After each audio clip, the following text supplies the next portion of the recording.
the God who was and who is to come. Amen. Welcome to Epiphany. Welcome to the day. This is the day that's supposed to be really important for the three wise men. We say three because they have that song, We Three Kings of Orient. We have no idea how many were actually there. But we think about this, and in other cultures, this becomes a really big day. In 1990, I was privileged to spend my Epiphany in Mexico City. I went down there, and as soon as you go down there, you see all the squares are filled with people. This is a big deal coming up to January the 6th. We have all of our children go see Santa Claus, getting ready for Christmas. They have their children go see the three kings. And so you'll see Caspar, Melchior, and Balthazar always on these little platforms in the Zocalo. And the kids go and they tell them what they want the kids to bring. And I thought to myself, this makes sense. These are the bringers of gifts in the story, so you ask them.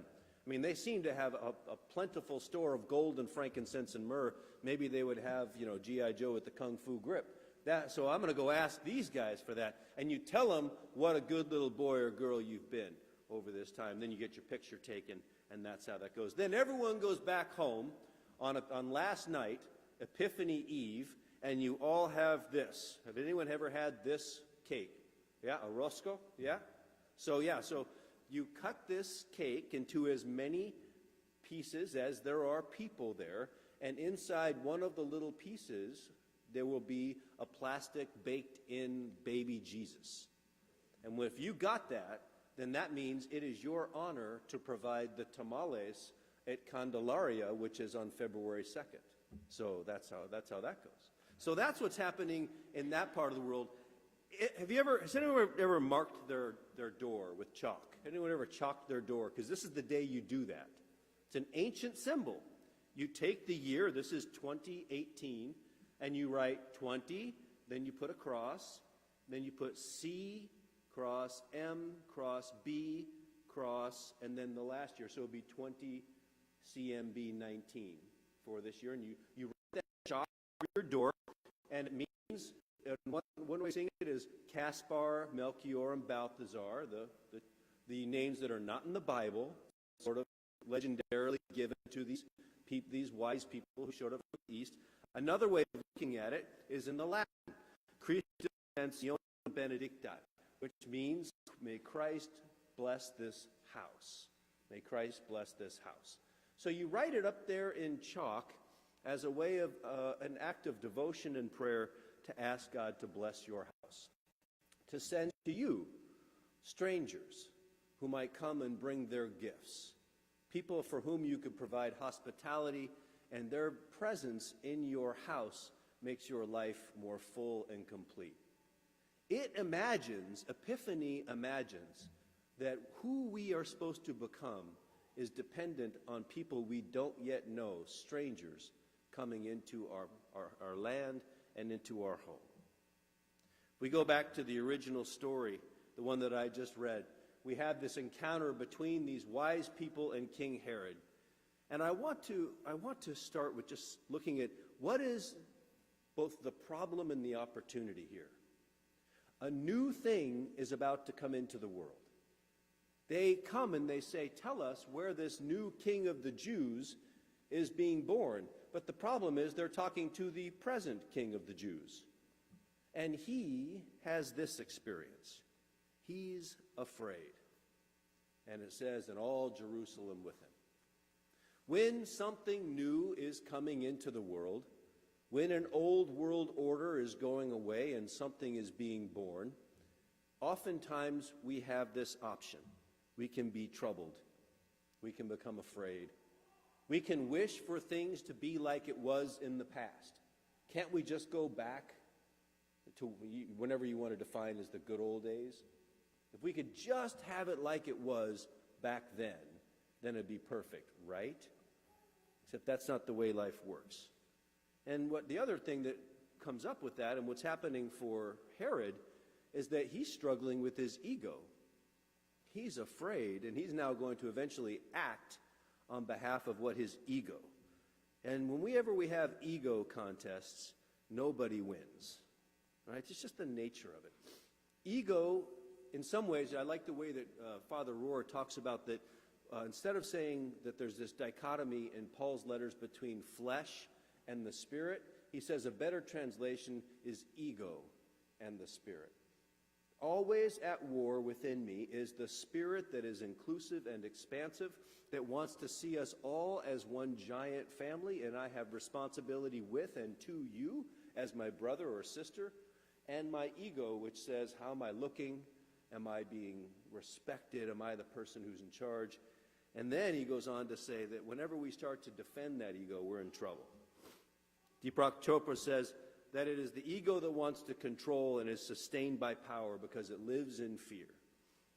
Whenever we are grasping power, whatever power it is, power of position, power of some sort of authority, power of prestige or reputation, we oftentimes do that at the cost of our spirit, because the spirit calls for us to let those things go. As Father Rohr says, whenever you are defending yourself, you're defending your false self, because your true self, the self that you really are, can never be harmed. The false self is the ego self, the inherited crown self, the self that says, I only exist because of my occupation and my position. The true self is, you are a son or a daughter of God, whether you believe it or not, it's just true. That can't be taken away from you. That's who you are, and guess what? It's also true for everybody else. Fear is the experience of Herod upon hearing this good news. But the experience of the wise men is great joy. It says that they heard about this and they had exceedingly great joy when they see that the star stops and they're finally going to be able to see what is the new thing that's breaking into the world. They are filled with great joy. This is the power of newness. I often think to myself, God can't be fed up and done with us, because God keeps sending these infants into the world. God keeps sending to us new people. We're at this is the time of newness, right? We just turned the calendar over, and 2019. Do you have the same feeling that I do when you look at 2019 and its blankness? Right? Not everything's filled in yet. That also represents opportunity. What could it be?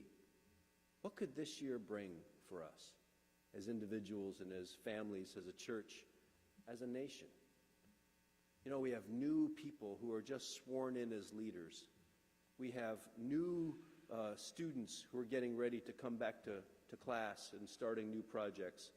We have new opportunities together to reach out and to grow.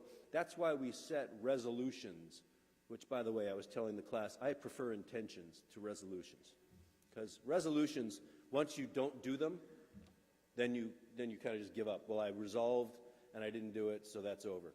But an intention you can keep coming back to. You can keep saying, I still intend to eat healthy, right? To whatever it is you're going to do. But I want to see instead that this newness is also the place where God's possibility exists, right? We have to lean into what it is that God might do that's new in us, and that requires letting go of our fears of losing what has already been in us. As this quote by J.R. Tolkien said, oft hope is born when all is forlorn.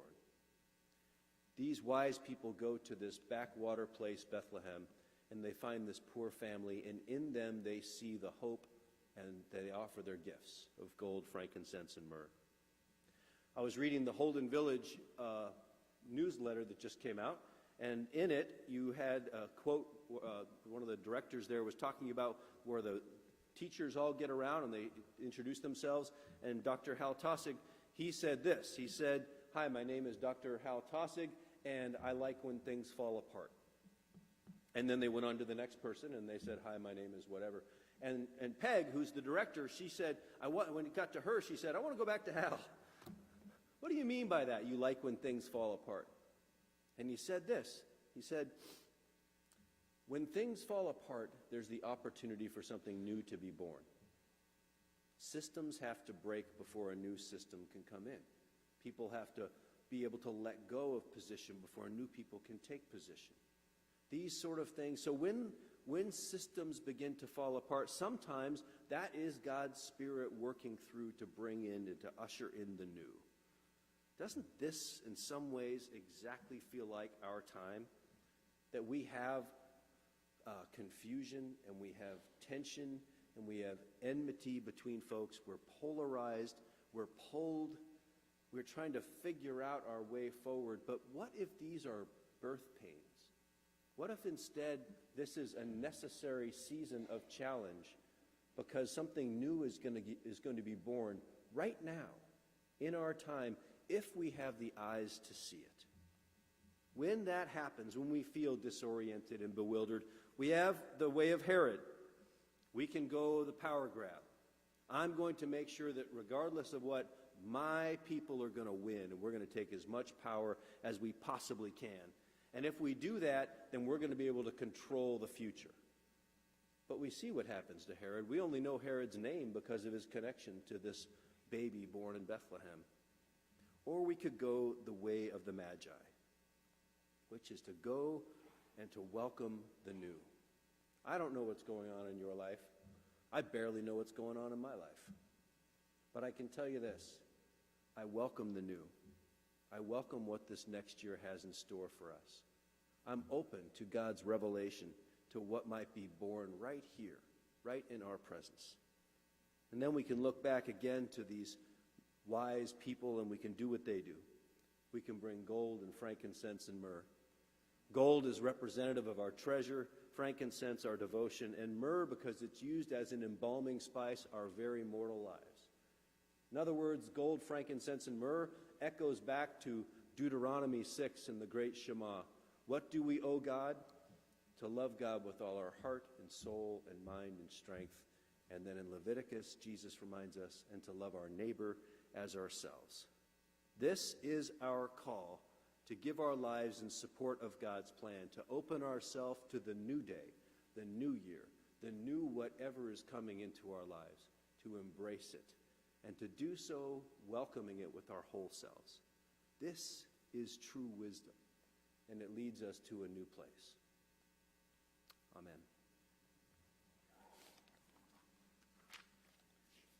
Our song of response is, I want to walk as a child of the light. I invite you to